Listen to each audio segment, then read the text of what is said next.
सारे व्यूअर्स को मेरी राम राम।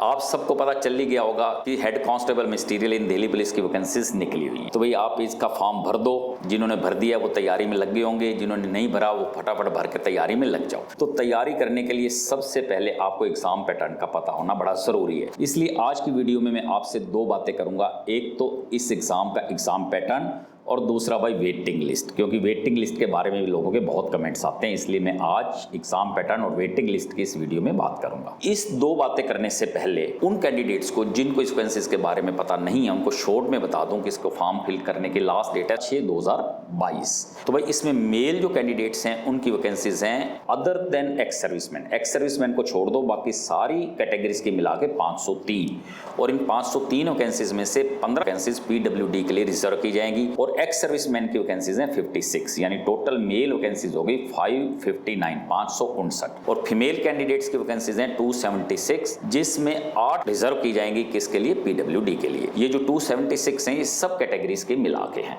अब आपके लिए सबसे अच्छी बात ये है कि एक यूनिफॉर्म पोस्ट है, आपको यूनिफॉर्म डाल के ड्यूटी देनी होगी। भाई यूनिफॉर्म डाल के ड्यूटी देने की बात ही कुछ और होती है, लेकिन पीडब्ल्यूडी कैंडिडेट्स जो हैं वो यूनिफॉर्म नहीं डाल पाएंगे, उनसे सिविलियन नेचर का ही काम लिया जाएगा।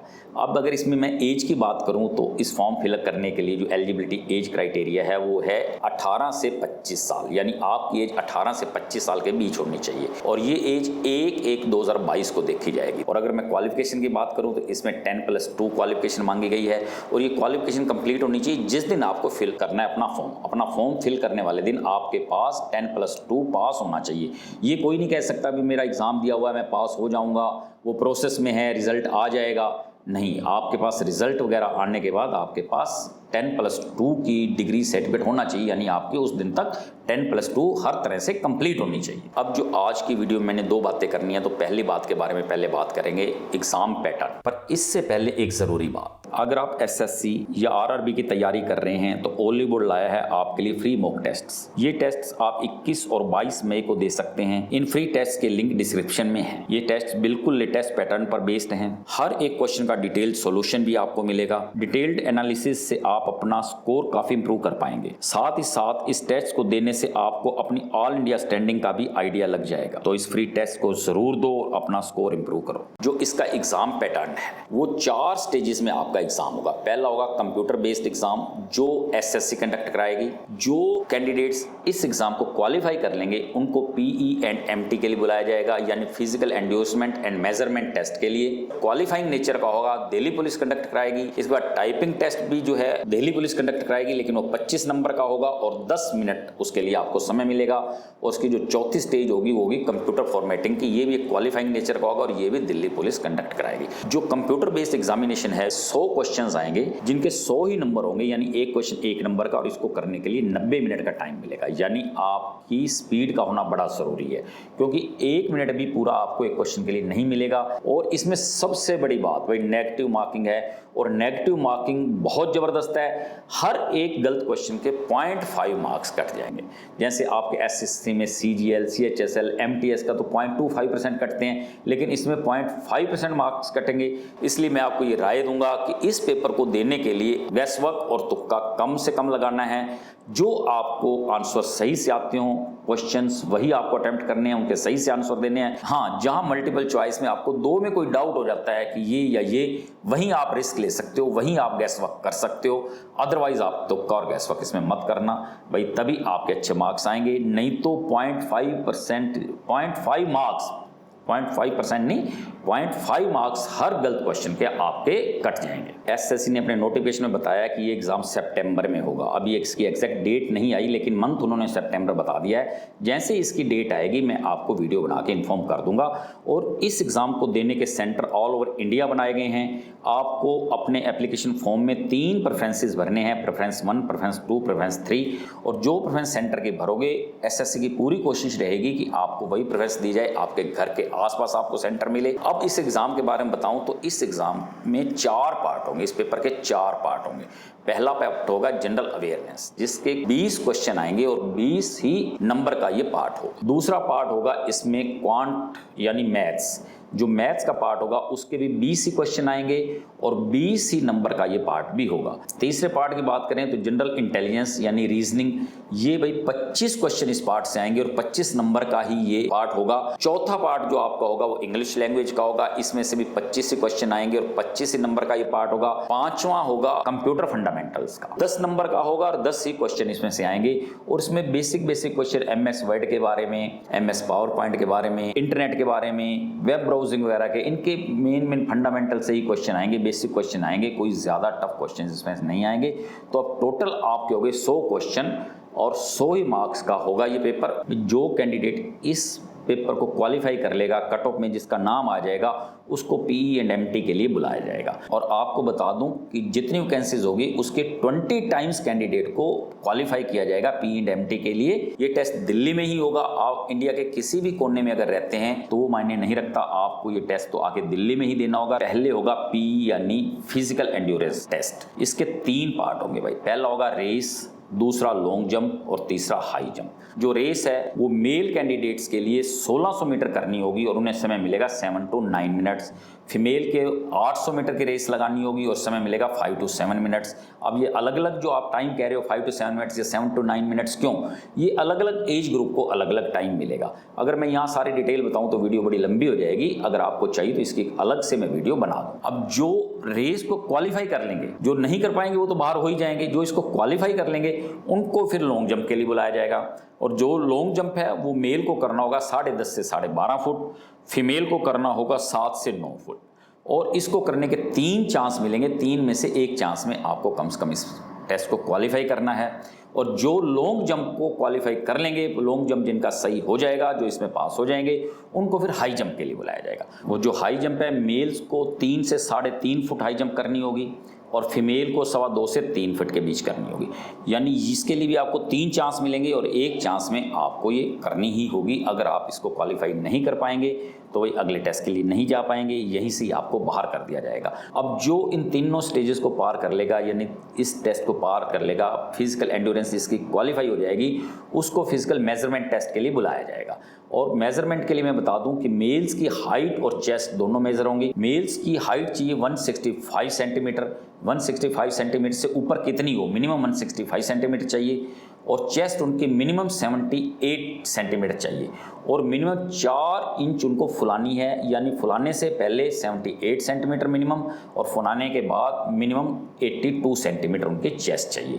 और जो फीमेल की है उनकी सिर्फ हाइट मापी जाएगी, उनकी हाइट की रिक्वायरमेंट है 157 सेंटीमीटर, यानी फीमेल कैंडिडेट्स की हाइट मिनिमम 157 सेंटीमीटर होनी चाहिए। और इस टेस्ट का रिजल्ट सबको दिया जाएगा, चाहे किसी ने क्वालिफाई किया है या नहीं किया है। अगर किसी ने क्वालिफाई नहीं किया है तो ना करने का रीजन भी उनको दिया जाएगा। और आपका डॉक्यूमेंट वेरिफिकेशन भी दिल्ली पुलिस वहीं पे ही करेगी, यानी आपको सारे अपने ओरिजिनल डॉक्यूमेंट्स भी वहीं पे ही दिखाने होंगे। अगर किसी का ओरिजिनल डॉक्यूमेंट वहां सही नहीं पाया गया तो उसको भी अगले टेस्ट से बाहर कर दिया जाएगा।